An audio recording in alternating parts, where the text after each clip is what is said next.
Tsaka syempre kailangan mabigat yun. Hindi, Sir Marlon, ito talaga yan. Ay, yung ano ko, pasensya na, wala akong napit sa buhok. Joke lang. Sabi na nga po sa pinakamagandang math teacher na nananalo. Maganda at sexy pa.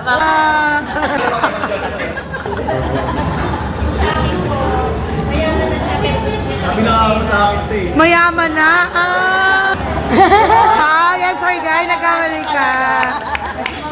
Sabi ko, ang wish list ko po is portable stain iron. Ang binigay niya sa akin ng t-shirt.